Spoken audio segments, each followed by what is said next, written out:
핫한 모빌리티 이슈 체크해드리는 이슈 시간입니다. 안녕하세요. 안신하 앵커입니다. 네, 안녕하십니까. 권혁재 PD입니다. 네, 전기차 시대에 경쟁력을 높이기 위해서 자동차 업계랑 배터리 업계가 손을 잡거나 아니면 자동차 업계끼리 손을 잡는 일은 굉장히 부지기 일쑤잖아요. 네, 그렇죠. 그런데 이번에 일본에서 네. 어떤 기업과 어떤 기업이 손을 잡았는데 그게 또 굉장히 화제가 되고 있습니다. 아, 그렇죠. 화제가 될 만하죠.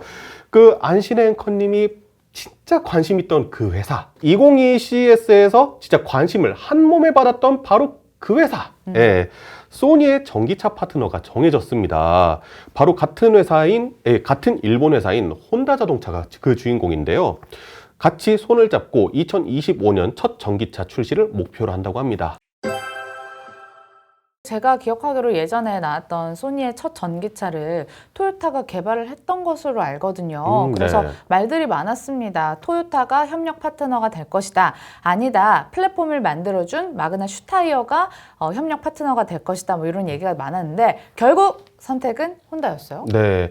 심지어 그 기자가 진짜 중국 회사랑도 혹시 협력할 생각이 있냐라고 했을 때 아니 국적 상관없다 그래가지고 중국 회사랑 손잡으려나 보다 이런 얘기까지 돌기도 했었거든요. 근데 결국에는 같은 국가인 혼다와 손을 잡게 되었습니다.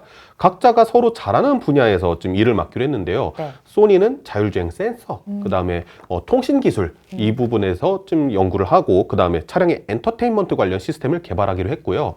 혼다는 차량의 개발, 생산 그리고 AS를 담당하기로 했습니다. 2025년 첫 전기차를 생산할 것을 목적으로 합작 법인을 설립한다고 합니다. 서로 잘하는 거 하게 됐네요. 네. 근데 어떤 과정이 있었길래 이렇게 둘이 협력을 하게 됐는지 궁금합니다. 또 폐쇄적인 일본 자동차 특성 때문에 자국에서 선택을 한 건가도 싶고. 뭐 그랬을 가능성도 전 충분히 있다고 생각을 네. 합니다. 자세한 이야기는 아무래도 좀 당사자들만 알겠죠. 그리고 뭐 관련된 상세한 보도 자료가 있는 것도 아니고. 네. 그래서 대본을 쓰면서 진짜 고민을 거듭하다가 결국에는 좀 뇌피셜이긴 한데요. 이런 게 또 재밌습니다. 예, 그렇죠. 지금 현재 자동차 업계들의 정세나 좀 이런 것들을 판단해서 생각을 해보자면요. 전에 소니카 말씀드릴 때도 말씀드렸는데 이거 전기차가 내연기관차에 비해서 좀 덜 복잡하긴 해도 네. 이거를 대량 생산을 하게 되려고 하면은 어마무시하게 많은 자본이 필요하단 말이에요. 특히 이거를 인하우스에서 직접 제작을 하겠다 이렇게 되려면은 생산 라인 이것에 대해서 설계부터 바꿔야죠. 들어가서 없던 생산 라인을 만들어야 되니까 네. 예, 공장도 지어야 되고 그러면은 이거 시간도 오래 걸리고 비용도 많이 들다 보니 리스크가 당연히 커지죠. 그러면은 방법은 두 가지가 있습니다. 위탁 생산을 하거나 아니면 원래 기존에 차를 팔던 자동차 회사와 손을 잡든가 이 두 가지가 있는데 기존에 비전에스 제작해줬던 것이 이제 마그나 슈타이어라고 말씀드렸잖아요. 이거 본사가 오스트리아에 있거든요. 네. 근데 차를 팔아서 시장에다가 팔려면은 좀 큰 시장에 팔아야지 돈이 될 거 아니에요.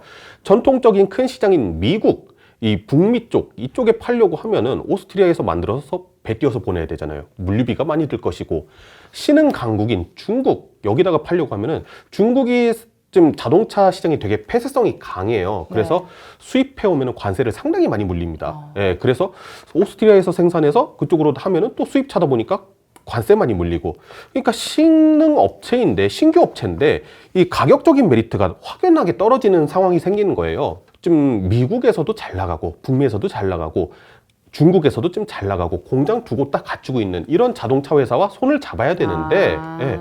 근데 고개를 돌려보니까 생각보다 가까이 있더라는 겁니다. 예.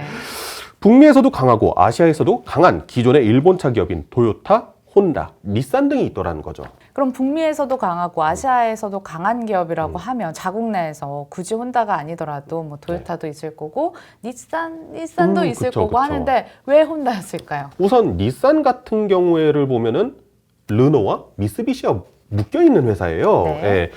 르노가 일단 닛산의 모회사거든요. 지분도 많이 갖고 있고 의결권도 갖고 있기 때문에 같이 협업을 하기 위해서는 좀 뭔가 복잡하죠 벌써부터. 예.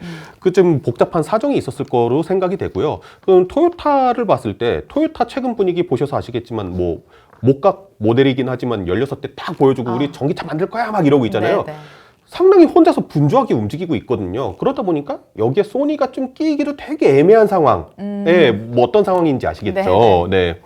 그런데 혼다를 보면요. 지금 혼다에서 전기차 만든 게 하나 있거든요. 그 알파벳 E라고 해서 보면은 되게 귀엽게 생긴 전기차가 있는데 스펙이 좀 떨어져요. 근데 이 차 외에는 뭐 향후의 전기차에 대한 포트폴리오 자체도 상당히 불명확한 상황이거든요. 지금 혼다도 그렇지만 일본 자동차들이 전반적으로 전기차 시장에 대한 진출 자체가 늦다 보니까요. 혼다 같은 경우에는 지금 GM과 전기차 관련해서 협업하겠다 이런 얘기를 하고 있는데 이 전기차 시장 진출이라는 부분에서 혼다와 소니의 이 궤가 좀 맞았다 이렇게 보거든요. 네. 혼다는 소니가 자랑하는 소니의 좀 전매 특허인 이미지 센서, 예, 이거를 바탕으로 한 자율주행 센서, 그다음에 뭐 엑스페리아 같은 무선 통신 하니까 OTA 필요한 통신 기술, 그다음에 역시 소니가 자랑하는 이 엔터테인먼트 관련 기술을 얻을 수 있기 때문에 이득인 것이고요. 소니는 생산 공장, AS망 직접 안 갖춰도 되고, 그다음에 혼다의 글로벌 딜러망 활용할 수 있으니까 예, 그렇기 때문에 이득인 거고 서로 윈윈할 수 있었던 겁니다. 네. 네, 윈윈을 할 수 있었다는 것까지는 이제 이해가 가요. 네. 그런데 2025년에 전기차를 공개하겠다고 했거든요. 아니, 지금 1년이 엄청 촉박한 상황에서 2025년 좀 먼 것도 같고 네네. 안 그런가요? 그렇죠. 사실 차가 없는 게 아니잖아요. 소니 네. 비전 S라고 해서 쇼카를 보여줬단 말이에요. 그랬는데 3년이면 좀 너무 늦는 거 아닌가라는 생각이 들 수도 있는데요.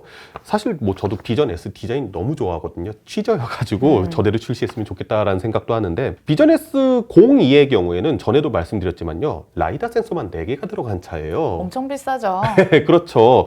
이를 양산하기 위한 기술을 개발을 하고 접목을 시키는데 좀 많은 시간이 소요가 될 것 같고요. 그리고 마그나 슈타이어가 제작해준 비전 S를 아예 논외로 놓고 생각을 해보자고 하면은 아예 차가 없는 상태잖아요. 네. 예, 사실 전기차이게 가능한 상당히 짧은 시간 내에 신차를 개발하고 출시를 하겠다라는 겁니다. 네. 소니카 잊을만 하면은 뭔가 새로운 소식 하나씩 던져주잖아요. 그렇기 때문에 뭐 그렇다 보면 어느새 3년이라는 시간 지나지 않을까 그런 생각도 해보게 됩니다. 네, 3년이 좀 긴 것도 같지만 그래도 또 뭐 중간중간 소식 들려오면은 네. 뭐 금방 또 시간도 갈 수 있으니까요. 네네. 예, 소니카 한번 기대를 해보도록 하겠습니다. 자, 오늘도 알찬 소식 전해드렸고요. 저희는 여기서 인사드릴게요. 시청해주신 여러분 고맙습니다. 감사합니다.